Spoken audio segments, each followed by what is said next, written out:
ஓம் சரணாகத தீனார்த்த பரித்ராண பராயணே சர்வஸ்யார்த்திகரே தேவி நாராயணி நமோஸ்துதே. வணக்கம் நேர்களே, இது மகாலட்சுமி ஜோதிடம் வழங்கும் காலச்சக்கரம்.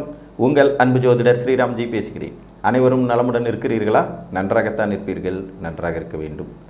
இன்றைய காணொளியில் நாம் காண இருப்பது 12 லக்னங்களும் சூரியனும். இதன் தலைப்பு. ஜோதிட சாஸ்திரத்தில் ஒவ்வொரு கிரகத்திற்கும் ஒரு ஆதிபத்தியமும் காரகத்துவமும் உண்டு. அது ஒவ்வொரு லக்னத்திற்கும் எந்த மாதிரியான செயல் வினைகளை ஆற்றும் அப்படிங்கிறத பற்றி நம்ம பார்க்கலாம். அந்த வகையில் இன்றைக்கி சூரிய பகவான். இந்த சூரிய பகவான் ஜோதிடத்தின் கதாநாயகன் அப்படின்னே சொல்லலாம், அரசன். சூரியன் இல்லைன்னா ஜோதிடம் இல்லை, ஏன் சூரியன் இல்லைன்னா உலகமே இல்லை. கோள்கள் இல்லை, அந்த கோள்கள் சுற்றுவற்ற பாதை இல்லை, பருவநிலை மாற்றங்கள் இல்லை, உயிர்களின் தோற்றம் இல்லை. அதனால தான் சூரியனுக்கு லக்னத்தை தீர்மானிக்கும் மிக முக்கிய பொறுப்பு வகிக்கப்பட்டிருக்கிறது. சூரியனுடைய ஒளி உங்கள் லக்ன புள்ளி, அதாவது எந்த ராசி மண்டலத்தின் வழியாக பூமியில் விழுந்துக்கிட்டு இருக்குதோ அப்போ நீங்கள் பிறக்கும்போது ஏற்படுறது தான் உங்கள் லக்னம். ஒவ்வொரு நாளும் 12 லக்னங்களும் உதித்து கொண்டே இருக்கும். காரணம், பூமி ஒரு தடவை சுற்றி வந்துடும் 24 மணி நேரத்தில். ஸோ சற்று ஏறக்குறைய 2 மணி நேரத்துக்கு ஒரு லக்னம் அப்படிங்கிற அடிப்படையில் காலையில் சூரிய உதயத்திலிருந்து கணக்கிடப்படுகிறது. அப்போ இந்த சூரியன் 12 லக்னங்களுக்கும் யார் மாதிரி எப்படி செயல்படுகிறார்னு பார்க்கலாம். மேச லக்ன ஜாதகர்களுக்கு சூரியன் பூர்வ புண்ணியாதிபதி ஆகிறார். 5ஆம் இடம் சார்ந்த அனைத்து வேலைகளும் சூரியன் சார்ந்தது தான். பூர்வீகம், பூர்வ புண்ணியம், புத்திரம், கௌரவம், அந்தஸ்து, புகழ், குலதெய்வம், காதல், வெற்றி, பங்குச்சந்தை ஆதாயம், பூர்வீக சொத்துக்கள், தகப்பன் வழி முன்னேற்றங்கள், இது எல்லாத்தையுமே சூரியனை வச்சு தான் நம்ம மேசலக்னக்காரங்களுக்கு கணக்கீடு செய்ய வேண்டியது அவசியமாகும். 5ஆம் இடம் சார்ந்த அனைத்து வேலைகளும் சூரியனை பொறுத்து தான். சூரியனுடைய நிலை எப்படி இருக்குது அப்படிங்கிற அவருடைய ஜாதகத்தின் அடிப்படையில் மேசலக்னக்காரங்களுக்கு இந்த 5ஆம் இடத்தின் செயல்திறன் எப்படி இருக்கும் அப்படின்னு கணக்கு போட்டுக்கலாம். ரிஷபலக்னக்காரங்களுக்கு பார்த்திங்கன்னா 4ஆம் அதிபதியாக வருவார், சதுர்கேந்திராதிபதியாக வருவார். சுகஸ்தானம், கல்வி, உயர்கல்வி, மேன்மை, திட சொத்துக்கள், அசையாத சொத்துக்கள், வண்டி, வாகனம், ஜாதகரின் உடல் ஆரோக்கியம், ஜாதகரின் தாயாரின் நிலைப்பாடு, தாய்க்கும் மகனுக்குமான உறவு நிலை, தாயாதி வர்க்கத்துக்குமான உறவு நிலை, அரசு வேலை, அதிகாரம், பதவிகள், அந்தஸ்து, சொத்து சேர்க்கை, இதெல்லாம் ரிஷபலக்னக்காரங்களுக்கு சூரியனை வச்சு தான் கணக்கு போடும். அப்போ சூரியன் எங்கே இருக்காருங்கிறத பொறுத்து தான் இந்த 4ஆம் இடம் சார்ந்த வேலைகள் எல்லாம் நடக்கும். மிதுன லக்ன ஜாதகர்களுக்கு பார்த்திங்கன்னா இவர் 3ஆம் வீட்டு அதிபதி ஆவார். தைரியம், வீரியம், செயல்திறன், துணிச்சல், துணிகரமான செயல்கள், அதெல்லாம் எப்படி இவர் செயல்படுத்துகிறாருங்கிறது, தொடர்புகள், நண்பர்கள், இளைய சகோதரம், இவருடைய துணிகர செயல்கள், கைகளை கொண்டு செய்யப்படக்கூடிய வேலைகள், இதெல்லாமே சூரியனை வச்சு தான் மிதுன லக்னக்காரங்களுக்கு கால்குலேஷன் பண்ணணும். 3ஆம் இடம் என்கின்ற உபஜயஸ்தானத்துக்கு சூரியன் அதிபதியாக வர்றதுனால மிதுன லக்னக்காரங்களுக்கு சூரியன் வலுத்தா வெற்றி பெறுவார்கள் அப்படிங்கிற ஒரு சூட்சமும் இந்த இடத்துல ஒழிஞ்சிருக்கும். நிறைய தொடர்புகளை நேச்சுரலாகவே ஏற்படுத்திக்கக்கூடிய மிதுன லக்னத்துக்கு சூரியன் அந்த தொடர்புகள் ஸ்தானாதிபதியாகவும், இளைய சகோதர ஸ்தானாதிபதியாகவும், தைரிய வீரிய செயல்திறன் ஸ்தானாதிபதியாகவும் இருப்பார். கடக லக்ன ஜாதகர்களுக்கு பார்த்திங்கன்னா சூரியன் 2ஆம் இடத்து அதிபத்தியத்தை செய்வார். தனாதிபதி. தனம், வாக்கு, குடும்பம், சொல்வாக்கு, செல்வாக்கு, பொருளாதாரம், குடும்பத்துடைய ஒத்துழைப்பு, ஜாதகரின் செல்வாக்கு, அடிப்படை கல்வி, அதன் மூலம் ஜாதகருக்கு கிடைக்கக்கூடிய உயர்நிலை யோகிதை, பேச்சாற்றல், முக வசீகரம், செயல்திறன், இதையெல்லாம் குறிப்பிடுறவராக வருவார். 2ஆம் இடங்கிற குடும்பம், வாக்கு, தனம் அப்படிங்கிற எல்லா விஷயத்தையும் கடகலக்கணத்துக்கு சூரியன் தான் முடிவு செய்வார். இவர் 2ஆம் அதிபதியாக ஆதிபத்தியத்தை கொண்டு செயல்படுறதுனால இவர் எங்கே இருக்கிறாருங்கிறத பொறுத்து கடகலக்ன ஜாதகர்களுக்கு பலனளிக்கும் யோகிதைகள் உண்டாகும். சிம்மலக்ன ஜாதகர்களுக்கு அவரே லக்னாதிபதி. செயல்திறன், தன்னம்பிக்கை, முகவசீகரம், ஜாதகர் வெற்றி பெறும் யோகிதைகள், அவருடைய முயற்சிகள், எண்ணங்கள், நிறம், தோற்றம், சிந்தனை, மூளை, செயலாற்றல், ஞாபக சக்தி, வசீகரம், அரசு அதிகாரம், பதவி, யோகிதைகள் போன்றவற்றை தரக்கூடிய 1ஆம் வீட்டு வேலைகளை பூரா தருவார். இவர் லக்னாதிபதி ஆகிடுறார் சிம்ம லக்னக்காரங்களுக்கு. அப்போ லக்னாதிபதியாக செயல்படுவதற்கு சூரியனின் நிலைப்பாட்டை சிம்ம லக்னக்காரர்களுக்கு சூரியனை கொண்டே முடிவு செய்ய வேண்டும். இப்போ சூரியன் கெடாமல் இருக்க வேண்டியது சிம்ம லக்னக்காரங்களுக்கு ரொம்ப ரொம்ப அவசியம். அதை வச்சு தான் அவங்க லைஃபே ஸ்டார்ட் ஆகும்.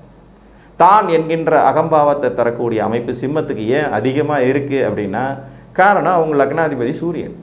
சூரியன் இல்லைன்னா ஜோதிடமே இல்லை. இப்போ நாம இல்லைன்னா இந்த உலகமே இல்லைங்கிற எண்ணம் இவர்களுக்கு இயல்பாகவே வர்றதுங்கிறது நேச்சுரல் தான். கன்னி லக்ன ஜாதகர்களுக்கு இவர் 12ஆம் அதிபதி, விரயாதிபதி. அயன சயன போக சுகம், வெளிநாட்டு வாழ்க்கை, விரயங்கள், சுப விரயம், முடிவு, மோட்சம், எந்தெந்த வகையில் ஜாதகர் சொத்து சேர்க்கும் யோகிதைகள் உண்டாகும், வெளிநாட்டு வாழ்க்கை, வெளிநாட்டு பிரயாணங்கள், சுப விரயங்கள், தாம்பத்திய சுகம் போன்றவற்றை தீர்மானிக்கிறவராக சூரியன் வருவார். ஒவ்வொரு லக்னத்துக்கும் வேறு வேறு கேரக்டர். சூரியன்கிறது ஒரே கிரகம், ஆனால் வீடுகள் மாற மாற பலன்களில் வேறு விதமான தன்மைகளை தரும் அமைப்பு. ஒரு சிம்ம லக்னத்துக்கு லக்னாதிபதியாக கோலேச்சக்கூடிய சூரியன் அதே கன்னி லக்னக்காரங்களுக்கு விரயாதிபத்தியத்தை தருவார். தகப்பன் அதனால் ஏற்படும் விரயம், தகப்பனை பிரியும் சூழ்நிலை, வெளிநாட்டில் வசிக்கிறதுக்கான வாய்ப்புகள், வெளிநாட்டிலேயே நிரந்தர குடியுரிமை வாங்கும் யோகிதை, ஜாதகருடைய தாம்பத்திய வாழ்க்கை எப்படி இருக்கும், இவருடைய சொத்து சேர்க்கை எப்படி இருக்குங்கிறதையெல்லாம் தீர்மானிக்கிறது சூரியனுடைய நிலையாக போயிடும். துலா லக்ன ஜாதகர்களுக்கு பாதகாதிபதியாகவும் லாபாதிபதியாகவும் வருவார்.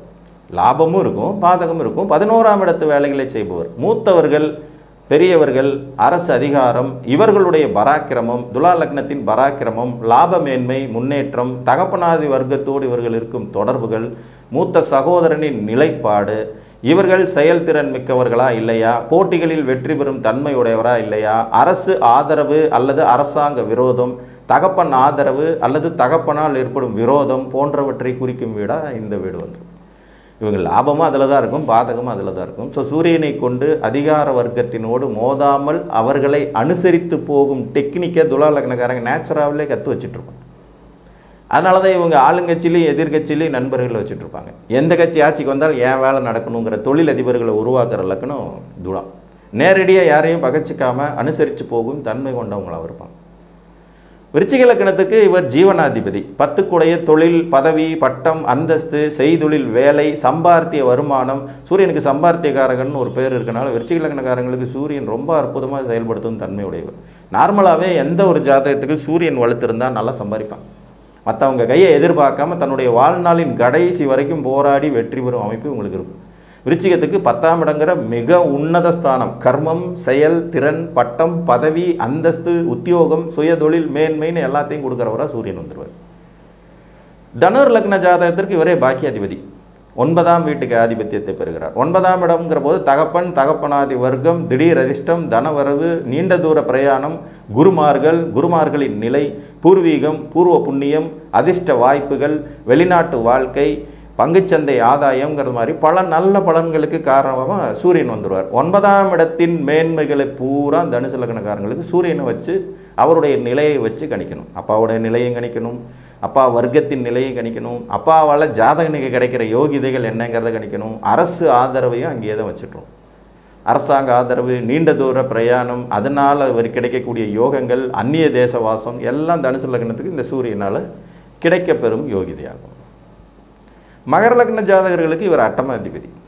திடீர் விபத்து, கண்டங்கள், அசிங்கம், அவமானம், கெட்ட பேர், அப்பா மகன் உறவு பகை, அப்பா சொத்தை அனுபவிக்க முடியாமல் போகிறது, தாய் நாட்டை பிரியறது, தாய் தகப்பனை விட்டு பிரிஞ்சு வெளியில் இருக்கிறது, திடீர்னு ஏற்படக்கூடிய விரோதங்கள், அரசாங்க விரோதம் ஏற்படுவது, அரசு தண்டனை ஏற்படும் வாய்ப்புகள் உள்ளாகிறதுங்கிறது மாதிரியான அமைப்பு பூரா சூரியனை கொண்டு தான் பண்ணணும்.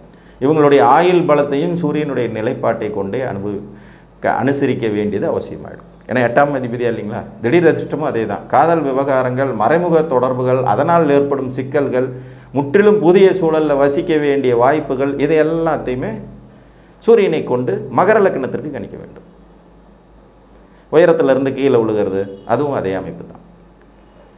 கும்பலக்கணத்தை பொறுத்த வரைக்கும் இவர் 7ஆம் ஆதிபத்தியத்தை பெறுகிறார். சப்தமஸ்தானங்கிறதுனால வாழ்க்கை துணையின் நிலைப்பாடு, வாழ்க்கை துணைக்கும் இவருக்கும் ஏற்படக்கூடிய தொடர்புகள், அதனால் ஏற்படக்கூடிய சிக்கல்கள், கூட்டாளி, பங்காளி, சமுதாயத்துக்கும் இவருக்கும் ஏற்படக்கூடிய இணக்கமான சூழல், அரசு வேலை, அரசாங்கத்துக்கும் இவங்களுக்கு இருக்கக்கூடிய தொடர்புகள், அப்பாவின் வர்க்கத்தினால் ஏற்படும் பிரச்சனைகள், பெரியப்பா சித்தப்பா முறை இருக்கக்கூடிய நபர்களால் ஏற்படக்கூடிய நன்மை தீமைகள், மாமனாருக்கும் இவருக்கும் இருக்கக்கூடிய தொடர்பு நிலைப்பாடுகள், தகப்பனாதி வர்க்கத்து சொத்துக்களின் நிலைப்பாடு என்ன அப்படிங்கிற அமைப்பு, அரசு வேலை கிடைக்குமா அல்லது அரசாங்கத்துக்கு இவருக்கும் ஒத்து போகுமாங்கிற அமைப்பு, கூட்டு தொழிலினால் ஆதாயம் இருக்குமா இல்லையாங்கிறது கும்பலக்னத்துக்கு சூரியனை வச்சு தான் கணிக்கணும்.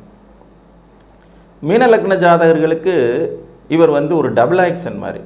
ஏன்னா லக்னாதிபதியான குருவுக்கு இவர் நண்பர், ஆனால் அதே நேரத்தில் ருண ரோக சத்துருஸ்தானத்துக்கு இவர் தான் அதிபதி. அப்போ கடன், நோய், எதிரி, வம்பு, வழக்கு, போட்டி, பொறாமை, வில்லங்கம், சிக்கல்கள் போன்றவற்றை சூரியனின் நிலையை கொண்டும், தகப்பன் மகன் உறவு நிலையில் இருக்கக்கூடிய பாதிப்பு, மாமனார் மருமகன் உறவு நிலையில் இருக்கக்கூடிய பாதிப்பு, மூத்தவர்களோடு இருக்கக்கூடிய உறவு நிலை பாதிப்பு, ஜாதகருக்கு ஏற்படும் நோய்கள், ஜாதகருக்கு ஏற்படும் கடன்கள், ஜாதகருக்கு ஏற்படும் விரோதிகள், இத்தனை நிலையும் சூரியனை கொண்டே எடுக்கணும். நல்ல உழைப்பு, அதனால் கிடைக்கக்கூடிய மேன்மை, வேலை வாய்ப்பு, அதில் கிடைக்கக்கூடிய உயர்வு, பட்டம், பதவி, அந்தஸ்து போன்றவை கடும் உழைப்பை வெளிப்படுத்தி அதன் மூலம் கிடைக்கும் வெற்றி வாய்ப்புகளையும் அதே சூரியனை கொண்டு தான் பண்ணணும். 6ஆம் இடம் தான், ஆனால் நண்பருடைய வீடு. ஸோ நல்ல கடன், நல்ல வேலை, நல்ல உழைப்பு, அதனால் கிடைக்கும் வெற்றி, அதுவும் இதிலே இருக்கும்.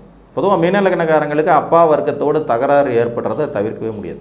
ஏன்னா அவர் தான் 6ஆம் அதிபத்தியம்ங்கிறதுனால பெரியப்பா சித்தப்பா கூட சொத்து தகராறு, பங்காளி சண்டைகள் போன்றவற்றை இது நேச்சுராகவே ஏற்படுத்தி கொடுத்து விடும். ஸோ இதுதான் 12 லக்னங்களுக்கும் சூரியனின் நிலையை கொண்டு அவருடைய வீட்டின் தன்மை கொண்டு கணிக்கப்படும் பலன்களின் வித்தியாசம்.